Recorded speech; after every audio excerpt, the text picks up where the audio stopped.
Americans have been divided since the age of exploration, fluctuating in their level of polarization and shifting in the lines across which those divides manifest across time. Some have suggested that we are more divided now than at any other point since during the time of the Civil War. I had someone say to my face that they were glad that the Las Vegas shooting happened to country music fans because maybe then that segment of the population would appreciate gun control measures. The moralism of political issues and tribalism of political factions has threatened the bonds that have held us together since our initial stages of independence from the British. In order to uncover a possible resolution, we must observe what has divided Americans across the past few centuries and what has caused such divisions. If we can comprehend the underlying mechanisms behind what brings us towards a second civil war, perhaps we can prevent it. In 1630, John Winthrop, leading a fleet of 11 ships carrying between 700 and 1,000 Puritans, embarked on a journey to Salem, where he and his followers sought to develop the Massachusetts Bay Colony. In many ways, this was an effort to escape factionalism that had plagued England, and aboard the Arbella, Winthrop delivered a sermon entitled A Model of Christianity, a call for unity under God in building a city upon a hill, an example for the world that could either promote or embarrass the will of God. In the sermon, Winthrop framed individual differences as a product of the divine will to preserve and promote the general welfare of the community.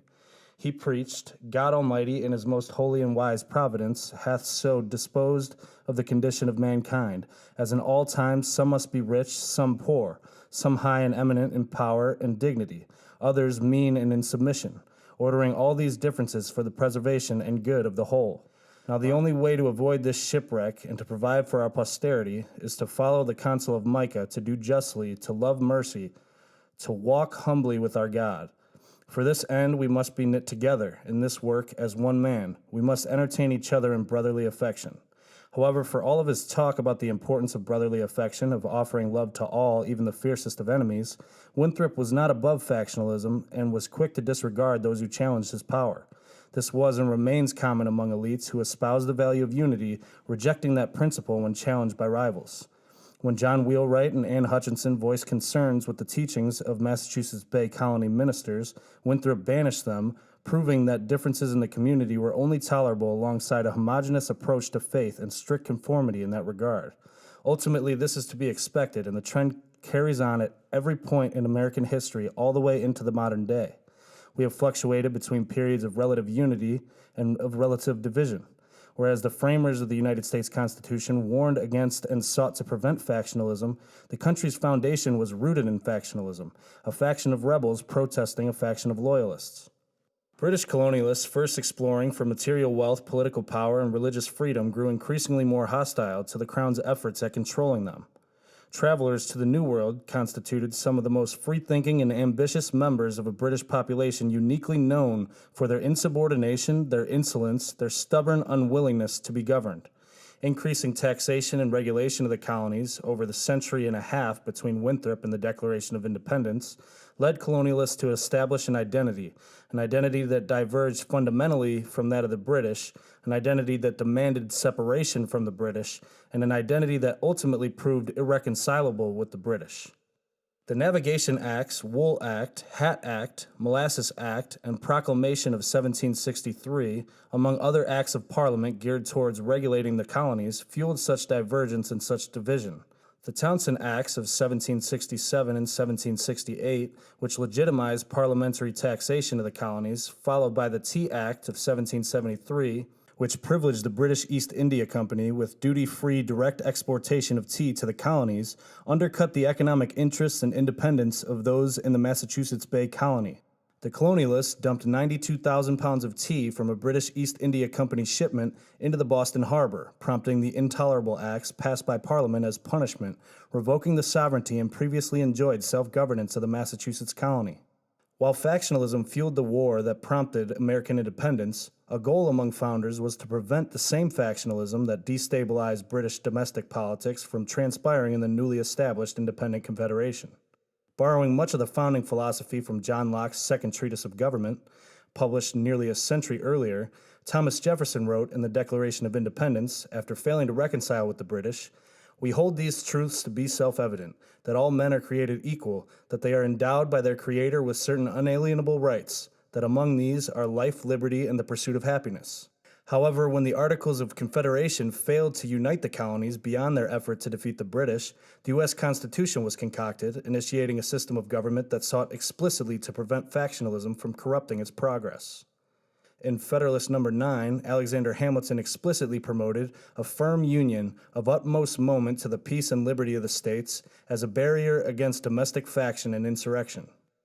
In Federalist Number 10, James Madison warned against the dangers of faction, arguing that rather than removing its causes by destroying liberty or attempting to produce homogeneity of opinion, the government would control its effects through federalism and separation of powers. He argues that, so strong is this propensity of mankind to fall into mutual animosities, that where no substantial occasion presents itself, the most frivolous and fanciful distinctions have been sufficient to kindle their unfriendly passions and excite their most violent conflicts. Under the Federalist system, the theory was that harmful policies or movements could spread across one state but less easily across the entire republic. With much power delegated to states, much variety could be achieved, allowing subscribers to a wide array of political perspectives all to find satisfaction within their respective territories, reducing the incentive to engage in conflict as the result of political disagreement. Furthermore, the separation of powers and the subsequent checks and balances would prevent one party in power from ruling over all others. In theory, the American system would prevent factionalism, and for some period of time there was some degree of truth to this notion. At the Philadelphia Convention of 1787, Franklin stated before delegates from the colonies, "It has given me a great pleasure to observe that till this point the proportion of representation came before us, our debates were carried on with great coolness and temper. If anything of a contrary kind has on this occasion appeared, I hope it will not be repeated, for we are sent here to consult, not to contend with each other, and declarations of a fixed opinion, and of determined resolution, never to change it, neither enlighten nor convince us. Positiveness and warmth on one side naturally beget their like on the other, and tend to create and augment discord and division in a great concern, wherein harmony and union are extremely necessary to give weight to our counsels, and render them effectual in promoting and securing the common good." However, the United States, in its infancy, was at the height of its unity, from which the country would fall into the forces of factionalism. Just 9 years after Hamilton, Madison, and Jefferson had each advocated unity across America, George Washington warned Americans against the rise of factionalism as he departed the office of the presidency. "To the efficacy and permanency of your union, a government for the whole is indispensable. No alliance, however strict, between the parts can be an adequate substitute. They must inevitably experience the infractions and interruptions which all alliances in all times have experienced. The alternate domination of one faction over another, sharpened by the spirit of revenge, natural to party dissension, which in different ages and countries has perpetuated the most horrid enormities, is itself a frightful despotism. But this leads at length to a more formal and permanent despotism. The disorders and miseries which result gradually incline the minds of men to seek security in response in the absolute power of an individual, and sooner or later the chief of some prevailing faction, more able or more fortunate than his competitors, turns this disposition to the purposes of his own elevation on the ruins of public liberty. This foreshadowed a factionalism that would threaten the demise of the Union, prompting war, then later progressively deteriorating the cordiality of public discourse after that war was complete. Thomas Jefferson came to accept bipolar factionalism as an inherent component of human civilization, stating in 1824, "I am no believer in the amalgamation of parties, nor do I consider it as either desirable or useful for the public, but only that, like religious differences, a difference in politics should never be permitted to enter into social intercourse, or to disturb its friendships, its charities, or justice. In that form, they are censors of the conduct of each other, and useful watchmen for the public. Men by their constitutions are naturally divided into two parties. One, those who fear and distrust the people and wish to draw all powers from them into the hands of the higher classes. Secondly, those who identify themselves with the people, have confidence in them, cherish and consider them as the most honest and safe, although not the most wise depository of the public interests." Jefferson went on to name these two parties as the political parties of existing countries. Whether his categorization of each party rings true, American society had split into two dichotomous political parties, and Americans have remained separated into two parties since, the issues over which they separate changing over time. On his 1831 trip to America to analyze its democratic system and practice, Alexis de Tocqueville observed the absence of factions in America, pointing out that great political parties are not, then, to be met with in the United States at the present time. Parties indeed may be found which threaten the future tranquility of the Union, but there are none which seem to contest the present form of government or the present course of society. The parties by which the Union is menaced do not rest upon abstract principles, but upon temporal interests. These interests, disseminated in the provinces of so vast an empire, may be said to constitute rival nations rather than parties. Thus, upon a recent occasion, the North contended for the system of commercial prohibition, and the South took up arms in favor of free trade, simply because the North is a manufacturing and the South an agricultural district, and that the restrictive system which was profitable to the one was prejudicial to the other. In the absence of great parties, the United States abound with lesser controversies, and public opinion is divided into 1,000 minute shades of difference upon questions of very little moment. The pains which are taken to create parties are inconceivable, and at the present day it is no easy task. In the United States there is no religious animosity because all religion is respected and no sect is predominant. There is no jealousy of rank because the people is everything, and none can contest its authority. Lastly, there is no public indigence to supply the means of agitation because the physical position of the country opens so wide a field to industry that man is able to accomplish the most surprising undertakings with his own native resources. All the domestic controversies of the Americans at first appear to a stranger to be so incomprehensible and so puerile that he is at a loss whether to pity a people which takes such arrant trifles in good earnest, or to envy the happiness which enables it to discuss them. But when he comes to study the secret propensities which govern the factions of America, he easily perceives that the greater part of them are more or less connected with one or the other of those two divisions which have always existed in free communities. In other words, Tocqueville saw that Americans had their disagreements but only acted against one another in pursuit of differential interests related to temporary and largely inconsequential issues. However, the rift between North and South over the issue of slavery would fundamentally alter the course of American history with the coming of the Civil War. The Quakers had advocated against slavery in America as early as the 17th century. All northern states had abolished slavery by 1804, and most Americans opposed slavery by 1830, when a progressive shift in the North turned movements toward gradual emancipation and resettlement into movements toward immediate abolition and, for some groups, equality among races. William Lloyd Garrison began publishing a weekly abolitionist newspaper, The Liberator, in 1831, and the American Anti-Slavery Society became rapidly more influential among Northerners in the decades leading up to the war. Ex-slave Frederick Douglass published his own abolitionist newspaper, The North Star, from 1847 until 1851. The slogan of the newspaper, "Right is of no sex, truth is of no color, God is the father of us all, and we are brethren," encouraged both unity and equal rights among sexes and races, a movement extremely progressive for its time, as the first semblance of equality with regard to race and gender would not take hold until the civil rights movement of the mid-20th century.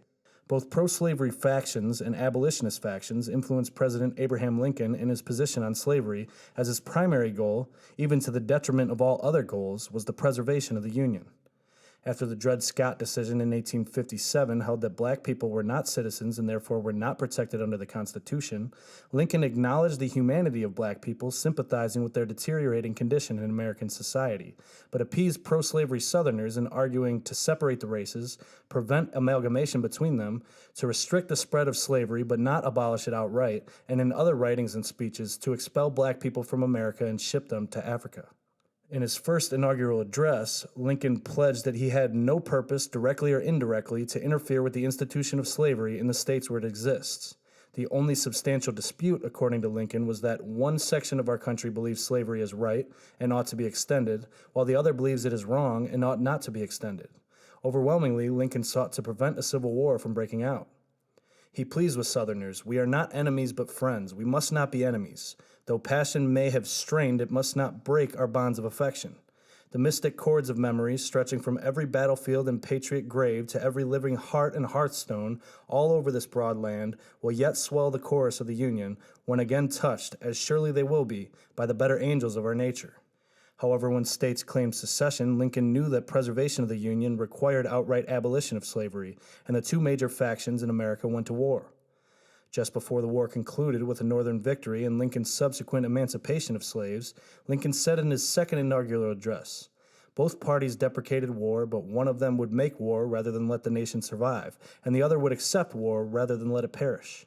4 years after a speech that sought to preserve the Union without war, concede the existence of slavery in favor of limiting its extension, offering a compromise to Southerners and a message of friendship, Lincoln spoke near the end of the Civil War, abandoning that compromise as the Union could not be preserved without war and without the total abolition of slavery. A little over 2 years following his Emancipation Proclamation, Lincoln speaks of that war and the fate of its participants as a karmic result of God's will, a punishment for having instituted slavery in the first place. Lincoln expresses hopes of a speedy end to the war, and the war does end about a month later, but Lincoln is assassinated around the same time. The second inaugural address confronts an uncomfortable reality at the time that slavery cannot exist in a durable union, that the South could not be appeased but needed to be defeated, and that the loss of life was a justified sacrifice in both ending slavery and preserving the Union. Ultimately, his goal, as stated in the address, is a just and lasting peace, but the second inaugural address and the events that preceded it proved that a just and lasting peace could not be achieved without a bloody and hard-fought war. The Reconstruction era that followed was ripe with appeals to unity and efforts at compromise between political factions. In President Rutherford B. Hayes' 1877 inaugural address, he states that he serves his party best who serves his country best. Nonetheless, in the period now known as the Gilded Age, Republicans and Democrats remained viciously competitive due to geographic, economic, religious, and philosophical differences, alongside intellectual disagreements on structural, moral, monetary, and electoral issues. The progressive era that followed placed significantly greater economic power in the hands of government, and a series of economic, social, and political reforms were carried out. At the time, political parties were viewed as corrupt enterprises. Americans acknowledged that they had the same goals but different views on the strategies of getting there. Movements toward equality continued, and the domestic political atmosphere remained relatively civil and stable up until the first Red Scare, which pitted groups of Americans against one another on the basis of their ideas. Americans were largely unified against the Central Powers in World War I, but this unification came in the form of hypernationalism, which would contribute to later factious conflict after as many as 100 million lives were claimed as the result of the war, subsequent genocides, and the Spanish flu pandemic. American authorities thought that the United States might experience a Bolshevik Revolution after the Russian Republic's demise at the hands of Vladimir Lenin's Bolshevik Party, which created the Soviet Union following the revolution. Scattered anarchist bombings and labor strikes in multiple industries heightened the government's fear of communist and anarchist uprising. During this time, the government spread anti-communist and anti-anarchist propaganda, infiltrated and suppressed organizations deemed radical, warrantless searches, seizures, arrests, and detentions under the Sedition Act of 1918, and deported hundreds of suspected radical immigrants. Just as Winthrop had suppressed and banished ideas that challenged his authority, the United States government suppressed and banished ideas that challenged its authority. In contradiction to former Republican governor, Supreme Court Justice, and presidential candidate Charles Evans Hughes' warning that nothing is a more serious mistake at this critical time than to deprive socialists or radicals of their opportunities for peaceful discussion, and thus to convince them that the Reds are right and that violence and revolution are the only available means at their command, the government, with the help of the media by and large, did everything it could to resist potential left-wing insurrection. Attorney General A. Mitchell Palmer, who had recently survived 2 assassination attempts, oversaw attacks on liberty against those suspected of anti-American values. But when Palmer warned of an impending attempt at revolution on the part of such groups, and no such attempt transpired, the American public quickly retreated from the hysteria surrounding the first Red Scare, and a period of relative normalcy arose up until the Great Depression. The Great Depression produced a period of instability in American politics, as political officials struggled to identify a strategy in bringing about an economic recovery. In such an effort, President Franklin Delano Roosevelt redefined the federal government's role in American society through the implementation of various New Deal reforms geared toward administering aid to poor and working-class Americans. With a shift of black voters from the Republican Party to the Democratic Party and widespread appeal for the programs, as most Americans struggled financially at the time, FDR won re-election in a landslide. Through FDR's presidency, the New Deal and conservative coalitions argued over the issues, but the stakes were too high for Americans to divide themselves against one another, even as Roosevelt broke from many long-established norms. FDR sought to increase the number of seats on the Supreme Court for the first time since 1869, intending to appoint new justices for every justice on the court over 70 who refused to retire. But his own party blocked him from doing so, as this would have potentially relegated the court to a partisan lawmaking body. He ran for a 3rd term and was elected for 4 terms, neither of which had been done prior in American history. Yet in the aftermath of the Great Depression through World War II, Americans remained largely united. This contrasts vastly with the modern political climate, in which any given political action can be vilified as a radical departure from tradition, and legislators rarely vote against the majorities in their parties, even on issues as significant as the Supreme Court. Following World War II, the political climate shifted toward a multipolar power balance, with Democrats split between segregationist Dixiecrats, moderates, and progressives, and the Republicans shifting toward new federalism, a return to states' rights, and a rescindment of federal power. The second Red Scare swept through the country, promoted in large part by Senator Joseph McCarthy, who accused many Americans of being communists or communist sympathizers, and heightened tensions between Americans of many mainstream schools of thought and those suspected of sympathizing with communist causes. The thing that the American people can do is to be vigilant day and night to make sure they don't have communists teaching the sons and daughters of America. Now, I realize that the minute anyone tries to get a communist out of a college, out of a university, there will be raised the phony cry that you're interfering with academic freedom. I would like to emphasize that there is no academic freedom where a communist is concerned. He is not a free agent. He has no freedom of thought, no freedom of expression. He must take his orders from Moscow, or he will no longer be a member of the Communist Party. Committees were established in both houses of Congress to investigate suspected communists and communist sympathizers, targeting critics of American involvement in the Vietnam War, film professionals, political commentators, academics, labor union activists, homosexuals, ethnic minorities, and other groups considered prone to communist activities. The FBI and the CIA also had programs geared toward the investigation and sabotage of communist-oriented movements, groups, and individuals. Both Red Scares facilitated large-scale factional hostility toward groups in society that did not conform to mainstream pro-American ideals. The Red Scare only exacerbated tensions across racial and social classes. After the Board of Education ruling that segregation in public schools was unconstitutional, violent mobs surrounded high schools, threatening the Little Rock Nine black students who attended a white Arkansas school. President Eisenhower ordered federal troops to escort the students to and from classes, but harassment and prejudice continued. The arrest of Rosa Parks and the subsequent Montgomery bus boycott led by Martin Luther King Jr.'s Montgomery Improvement Association prompted the Boynton versus Virginia ruling that segregation of interstate transportation was unconstitutional. Lunch counter sit-ins and other acts of civil disobedience effectively communicated blacks' unification in their fight for equality.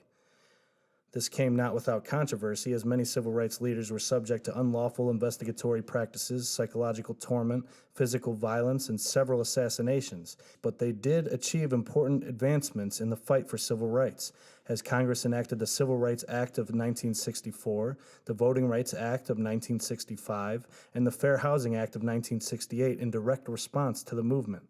Americans at this time were further divided along the lines of race and class than along party lines. The night President Kennedy was assassinated, he intended to give the following speech. Our duty as a party is not to our party alone, but to the nation, and indeed to all mankind. Our duty is not merely the preservation of political party, but the preservation of peace and freedom. Let us stand together with renewed confidence in our cause, united in our heritage of the past and our hopes for the future, and determine that this land we love shall lead all mankind into new frontiers of peace and abundance. His assassination suggested that these new frontiers might be further away than expected. The Cold War provided Americans with a common enemy to unite themselves against, and partisan conflict posed little threat to American society. However, after the fall of the Soviet Union, political polarization began on its current trajectory. Ronald Reagan sensed that, in the absence of an enemy to unite against, the American people were more apt to look within and to question their own government, their own political values, and the changes they'd like to see. But now we're about to enter the 90s, and some things have changed. Younger parents aren't sure that an unambivalent appreciation of America is the right thing to teach modern children. And as for those who create the popular culture, well-grounded patriotism is no longer the style. Our spirit is back, but we haven't re-institutionalized it. We've got to do a better job of getting across that America is freedom. Freedom of speech, freedom of religion, freedom of enterprise, and freedom is special and rare. Around nationalist causes against common enemies, the American people find a sense of unity. However, in times of peace and relative stability on the world stage, the American people turn their propensity for conflict inward and against one another. In 1998, 2 years before he was elected president, then Governor George W. Bush observed a gradual shift toward polarization, emphasizing that it's impossible to lead the nation or state toward a better tomorrow by dividing into camps. Nonetheless, the stage of American politics continued to devolve thereafter into an increasingly violent and polarized battlefield across which fewer and fewer seek to reach, disagreements more and more prominently viewed as irreconcilable. Terrorist attacks in 2001 and the subsequent American interventions in the Middle East brought Americans together temporarily, again against a common enemy, but partisan division has been a central feature of American politics, at least since the 2008 election. Wall Street Journal columnist and contributor to NBC and ABC News Peggy Noonan released a book on the subject in 2009 entitled Patriotic Grace: What It Is and Why We Need It Now. While the level of division has since risen beyond what Noonan saw in 2009, her message remains equally as relevant. What we need most right now at this moment is a kind of patriotic grace, a grace that takes the long view, apprehends the moment we're in, comes up with ways of dealing with it, and eschews the politically cheap and manipulative, that admits affection and respect, that encourages them, that acknowledges that the small things that divide us are not worthy of the moment, that agrees that the things that can be done to ease the stresses we feel as a nation should be encouraged, while those that encourage our cohesion as a nation should be supported. Since 2008, political campaigns and discussions among both political officials and private citizens have continued on a trajectory toward mutual disdain between parties. They're going to put you all back in chains. Appeals for unity continue, but our divisions continue to grow deeper. If two sides are bitterly arguing over some major piece of public policy, this forces us to choose sides, and for those with weak mastery of the issue or tenuous connections to a specific worldview, it is easy to be stalked by the worry that you're choosing the wrong side. After all, there are a ton of people screaming in righteous indignation that the side you're on is about to destroy the country. With such hostile rhetoric comes political violence. Professor Nathan P. Calmo of Louisiana State University conducted 2 national studies in 2014 showing that mild violent metaphors multiply support for political violence among aggressive citizens, especially among young adults. Aggressive personality traits also predict support for political violence in both studies. The presidential campaign of now President Donald J. Trump featured many incendiary statements, both mild and extreme violent metaphors, and even direct calls for violence against American citizens in opposition to his ideas and in opposition to his election as president. I was nice. Oh, take your time. The second group, I was pretty nice. The third group, I'll be a little more violent. And the fourth group, I'll say, get the hell out of here! Rough up. Maybe he should have been roughed up because it was absolutely disgusting what he was doing. If you see somebody getting ready to throw a tomato, knock the crap out of them, would you? Seriously. Okay? Just knock the hell. I promise you, I will pay for the legal fees, I promise. Do you know what they used to do to guys like that when they were in a place like this? They'd be carried out on a stretcher, folks. Guards are very gentle with him. He's walking out like big high fives, smiling, laughing. Like to punch him in the face, I'll tell you. In the good old days, they'd rip him out of that seat so fast. Yeah, get him out. Try not to hurt him. If you do, I'll defend you in court. Don't worry about it. Well, now, then a lie. I say, what are you doing? Do you believe that you've done anything to create a tone where this kind of violence would be encouraged? I hope not. I truly hope not. We have to be politically correct. Oh, please don't hurt them. They're allowed to get up and interrupt us horribly, and we have to be very, very gentle and very gentle. They can swing, they can hit people, but if we hit them back, it's a terrible, terrible thing, right? You regret saying any of those things, especially the things that you have said about punching protesters, sending them out on stretchers? No, I don't regret it at all. Some of these protesters were violent. Yeah, I'm not happy about that, and I would always express my feelings about that. In light of that rhetoric, President Obama, after serving 8 years as president amid growing polarization, called for unity among the American populace. Our progress has never been inevitable. It must be fought for and won by all of us. with the kind of patriotism that our fellow Illinoisan, Adlai Stevenson, once described not as a short, frenzied outburst of emotion, but the tranquil and steady dedication of a lifetime. It requires citizenship and a sense that we are one. And today, that kind of citizenship is threatened by a poisonous political climate that pushes people away from participating in our public life. It turns folks off. It discourages them, makes them cynical. And when that happens, more powerful and extreme voices fill the void. However, Obama's appeal for unity did not prevent continued excitement of tensions on both sides of the aisle. Some attacks launched at political officials and others launched directly at significant proportions of the American electorate. You could put half of Trump supporters into what I call the basket of deplorables. Right? The racist, sexist, homophobic, xenophobic, Islamophobic, you name it.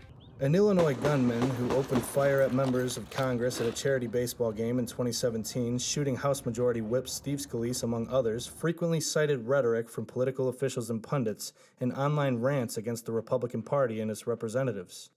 Despite having never advocated for political violence, the gunman exhibited increasingly aggressive rhetorical tendencies leading up to the attack, corresponding to an increase in his exposure to mild violent metaphors in the political media sphere and a growing sense of partisan moral disengagement across lines of division in American political discourse.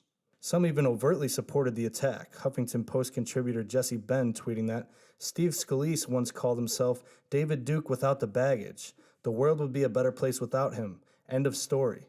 Stephanie Grace, the reporter who Scalise said that to 20 years earlier, clarified that Scalise, in discussing the baggage former Ku Klux Klan Grand Wizard David Duke had, but Scalise did not, was referring to the racist and anti-Semitic views Duke espoused. According to Grace, Scalise disavowed Duke then, as he did once again, the final week of 2014, 2.5 years prior to the shooting. Nonetheless, Benn's classification of the comment and categorization of Scalise as a powerful white nationalist serves as just one example of an overarching tendency on each pole of our political spectrum to strawman the people and ideas on the other, misrepresenting their statements and values, reducing them to the worst possible interpretations of their intents, and sabotaging honest debate by denigrating opponents and claiming them not only wrong, but morally reprehensible. In this light, Republicans are presented as ushering America into a state similar to Nazi Germany, while their counterparts are castigated as vehicles through which the United States will be relegated to the Stalinist Soviet Union or to Maoist China.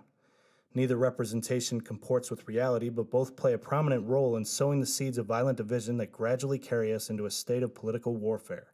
Some Republican pundits and officials, in turn, amplified the sentiments Benn tweeted, overrepresenting the propensity for left-wing activists and commentators to embrace political violence. Tucker Carlson saying the following on his Fox News program. This is what happens, of course, when ignorant liberals talk about firearms, but it misses the point anyway. What happens today isn't horrifying because it was gun violence. It's horrifying because it was political violence, and therefore it threatens the basic stability of our country. That's why shooting a congressman for his party affiliation is a bigger deal than killing a man in a bar because he hit on your wife. They're both bad and immoral, but only one could potentially lead to civil war.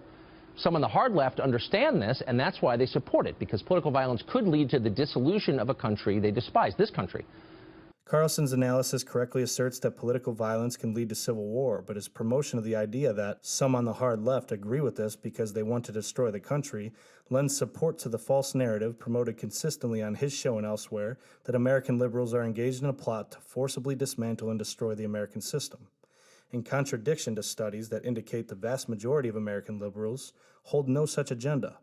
These dishonest political and journalistic practices fuel the growing partisan divide we see today across the country. Across 10 political values Pew Research Center has tracked since 1994, there is now an average 36 percentage point gap between Republicans and Republican-leaning independents and Democrats and Democratic leaners. In 1994, it was only 15 points. The partisan gap is much larger than the differences between the opinions of blacks and whites, men and women, and other groups in society. Donald Trump's job approval ratings were the most polarized of any first-year president dating back to Dwight D. Eisenhower in 1953. The divisions between Republicans and Democrats on fundamental political issues, on government, race, immigration, national security, environmental protection, and other areas, reached record levels during Barack Obama's presidency. In Donald Trump's first year as president, these gaps have grown even larger. And the magnitude of these differences dwarfs other divisions in society along such lines as gender, race, and ethnicity, religious observance, or education. Jeff Rasley, an author and independent publisher, catalogs the increasingly hostile tensions between competing factions in the Trump era and urges Americans to come together despite our historically strong political disagreements. My commitment is to urge us all toward moderation and goodwill toward fellow citizens. If we can set aside unworthy emotions that deepen our political divide, concentrate on finding solutions to the problems our country and communities face, we can then work toward a brighter future with less rancor but firm in our purpose. Or we can feed our primitive fight-or-flight impulse by lashing out in social media and then duck into our silos. If we do that, the unhealthy polarization of the time of Trump will get even worse. Instead, we have fed our primitive impulses, and unhealthy polarization has gotten worse, to the point at which political officials have encouraged hostile confrontations against one another. And if you see anybody from that cabinet in a restaurant, in a department store, at a gasoline station, you get out and you create a crowd. And you push back on them. And you tell them they're not welcome anymore, anywhere. Zaid Zilani and Jeremy Adams Smith, authors for Cal Berkeley's Greater Good magazine, write, "Last month, Americans saw a bloody spike in politically motivated violence. An anti-Semite killed 11 people at the Tree of Life Synagogue in Pittsburgh. A vocal racist shot down 2 African Americans at a Kentucky supermarket after failing to break into a black church. A man in Florida was caught mailing pipe bombs to politicians, journalists, and celebrity critics of the president." Against a backdrop of rising political and social polarization, the Anti-Defamation League has reported a 57% increase in anti-Semitic incidents since the 2016 election. Studies of FBI data show that hate crimes, violence against people or property because of group membership, have risen during the past few years. In California alone, hate crimes have jumped 44% since 2015. The authors cite studies indicating that increases in aggression, intensity of partisan identity, anger, moralization of political issues, and group leadership on the part of political officials and their constituents have contributed to this pattern of tribalism and violence that increasingly plagues the American political landscape. In 2 nationally representative surveys, professors Nathan P. Calmo and Liliana Mason find large portions of partisans embrace partisan moral disengagement, but only small minorities report feeling partisan schadenfreude or endorse partisan violence. Party identity strength and trait aggression consistently increase each kind of extreme party view. Finally, experimental evidence shows inducing expectations of electoral victory gives strong partisans more impetus to endorse violence against their partisan opponents. The rhetoric surrounding the most hotly contested political debates of our time have encouraged partisan moral disengagement, with classifications of political opponents as corrupt, criminal, dangerous, morally bankrupt, and unworthy of consideration, with trait aggression correlated to more controversial, divisive, violent, and also attention-garnering speech. The most aggressive voices have been the most prominently represented ones in political discourse, furthering the effects of the divides that face the American people. Moral disengagement and aggression have swept through the American population, fueled by such voices, and contributed to physical political violence, which threatens the fabric that binds together our communities. Even expressions of cordiality and extensions of respect between political opponents have been admonished by victims of the narratives popularized through the tribalization and moralization of politics.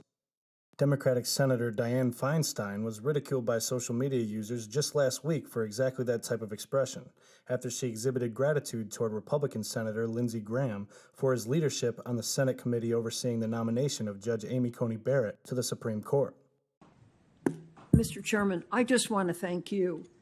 This has been one of the best set of hearings that I've participated in, and I want to thank you for your fairness and the opportunity of going back and forth.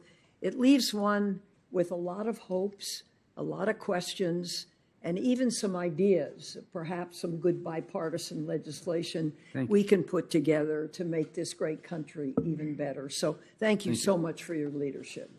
Users in large numbers expressed disapproval, called for Feinstein's retirement, called Feinstein senile, complained of her outrageous behavior, accused her of having contempt for tens of millions of Americans, criticized her participation, and lambasted her performance in the hearings, many of them advocating the removal of Feinstein from office, simply because she was cordial with a Republican.